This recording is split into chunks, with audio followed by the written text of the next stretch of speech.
Hello students, welcome back to our YouTube channel BBMQ study zone. और आज का हमारा टॉपिक जूनागढ़ का विलय है भारत में। सो गाइज, मैं उतने दिन से वीडियो नहीं बना पा रही थी क्योंकि मेरे घर के पास मनसा पूजा होता है, मूर्ति उठाया जाता है, तो कंटिन्यूसली यहाँ गाना बज रहा है। मैं खुद नहीं पढ़ पा रही हूँ, एग्ज़ाम का इतना ज़्यादा परेशान हो गई। आप जानते हैं पूजा फेस्टिवल्स के टाइम हम बोल भी नहीं सकते गाना बंद कर दो, तो ये इंडिया है। तो भी कुछ नहीं कर सकती, इसलिए मैं वीडियो नहीं बना रही थी। बट फिर भी आप लोग कमेंट के चलते मैं जूनागढ़ के विलय पर वीडियो बना रही हूँ। तो अभी भी आपको साउंड आ रहा होगा सॉन्ग का, आप इग्नोर करो और सुनते जाओ, ठीक है। चलो, पृष्ठभूमि। जूनागढ़ भारत के पश्चिमी तट पर स्थित एक छोटी सी रियासत थी जो अब गुजरात राज्य है। इसमें मुख्य रूप से हिंदू आबादी थी, लेकिन एक मुस्लिम नवाब महाबत खान रसूल खान जी द्वारा शासन किया गया था। भारत की आज़ादी के समय रियासतों को भारत या पाकिस्तान में शामिल होने या स्वतंत्र रहने का विकल्प दिया गया था। रियासतों का निर्णय बहुसंख्यक आबादी की धार्मिक संबद्धता और भारत या पाकिस्तान से भौगोलिक निकटता जैसे कारकों पर आधारित होने की उम्मीद थी। तो बैकग्राउंड में क्या हुआ था, मेनली हम अगर जूनागढ़ को देखते हैं तो ये गुजरात में है, ठीक है। आपको याद रखना है क्योंकि पूछा जाता है जूनागढ़ किस राज्य में है, तो गुजरात में है। तो इसमें क्या हुआ, यहाँ के जो राजा थे उनका नाम था महाबत खान रसूल खान जी, जो आप देख सकते हैं मुस्लिम नवाब है, ठीक है। तो मुस्लिम थे, तो ये मेनली पाकिस्तान जाएंगे, तो उन्होंने क्या बोला कि हम पाकिस्तान को चूज़ करेंगे, ठीक। लेकिन यहाँ की जो आबादी थी वहाँ पर ज़्यादा हिंदू थे, ठीक है, हिंदू थे। तो जब हिंदू होंगे तो आबादी तो चाहेगी कि हम इंडिया में रहें, लेकिन जो नवाब थे वो चाहते थे पाकिस्तान में रहें। इसको लेकर ही जो भी इसमें हम देखेंगे कि क्या क्या हुआ इन सबके बीच में, और लास्ट में जूनागढ़ इंडिया का पार्ट बन गया। तो जब पार्टीशन हुआ इंडिया का, तो बोला गया था जो प्रिंसली स्टेट है वो या तो पाकिस्तान या तो इंडिया को चुन ले, और अगर नहीं चुनना चाहते तो इंडिपेंडेंट भी रह सकते हैं। तो इसके बेसिस पे आगे की कहानी निर्णय की गई है। चलिए आगे देखते हैं।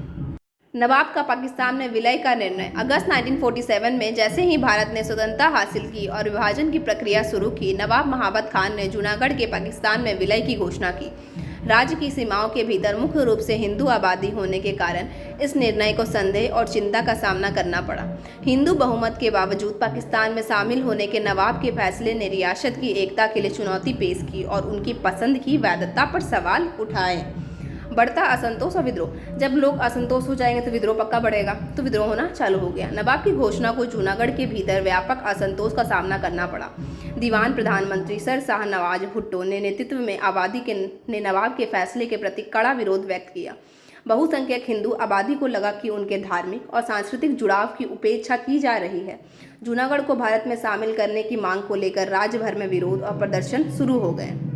लोगों की सभा और भारत में विलय। जैसे जैसे असंतोष बढ़ता गया, दीवान सर शाह नवाज भुट्टो लोगों की इच्छाओं की वकालत करते वाले एक प्रमुख व्यक्ति के रूप में उभरे। उन्होंने पीपल्स असेंबली बनाने में महत्वपूर्ण भूमिका निभाई, जो आबादी की भावनाओं का प्रतिनिधित्व करती थी। 15 सितंबर 1947 को विधानसभा बुलाई गई और जूनागढ़ के भारत में विलय के पक्ष में मतदान किया गया। इस निर्णय को इस तथ्य में से समर्थन मिला कि बहुसंख्यक आबादी सांस्कृतिक, धार्मिक और भौगोलिक समानता के कारण भारत के साथ जुड़ना चाहती है। भारत की प्रतिक्रिया और कूटनीतिक उपाय। जूनागढ़ के पाकिस्तान में विलय पर भारत की प्रतिक्रिया बहुआयामी थी। भारत ने माना कि राज्य की जनसंख्याई संरचना और आंतरिक सहमति को देखते हुए स्थिति जटिल थी।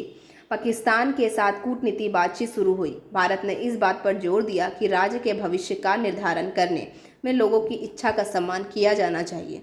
दूसरी ओर पाकिस्तान ने तर्क दिया कि शासक का निर्णय ही निर्णायक कारक होता है। तो हम देख सकते हैं कि इंडिया ने बोला कि लोगों का जो लोग चाहते हैं वो होना चाहिए, लेकिन जो पाकिस्तान से उन्होंने बोला कि नहीं, जो निर्णायक है, जो राजा है, जो वो बोलेगा वो होना चाहिए, शासक है वो जो बोलेंगे। तो इसी तरह लड़ाई देख सकते हैं हम कि दोनों में कूटनीति चालू हो गई। इसके बाद है आर्थिक नाकेबंदी और वृद्धि। नवाब के फैसले और जूनागढ़ में अस्थिर स्थिति के जवाब में भारत ने राज्य पर आर्थिक नाकेबंदी लगा दी। इस कदम से नवाब और उनका प्रशासन अलग थलग पड़ गया क्योंकि आपूर्ति बंद हो गई। आर्थिक नाकेबंदी का उद्देश्य नवाब पर अपने फैसले पर पुनर्विचार करना और आबादी की शिकायतों को दूर करने के लिए दबाव डालना था। भारतीय सैन्य हस्तक्षेप। ये मानते हुए कि स्थिति बढ़ रही थी और नवाब का प्रशासन नियंत्रण बनाए रखने में असमर्थ था, भारत ने और अधिक मुखर कदम उठाने का फैसला किया। भारतीय सेना स्थानीय स्वयंसेवकों के साथ कानून और व्यवस्था बहाल करने के लिए अक्टूबर 1947 में जूनागढ़ में दाखिल हुई। नवाब और उसका प्रशासन पाकिस्तान भाग गए। इसके बाद है जनमत संग्रह और एकीकरण। हस्तक्षेप के बाद राज्य ने भविष्य के बारे में लोगों की इच्छाओं का पता लगाने के लिए फरवरी 1948 में जूनागढ़ में एक जनमत संग्रह आयोजित किया गया था। जनसंख्या की भारी बहुमत ने पीपल्स असेंबली द्वारा पहले व्यक्त की गई भावना को मान्य करते हुए भारत में शामिल होने के पक्ष में मतदान किया। बाद में जूनागढ़ को भारतीय संघ में एकत्रित कर दिया गया।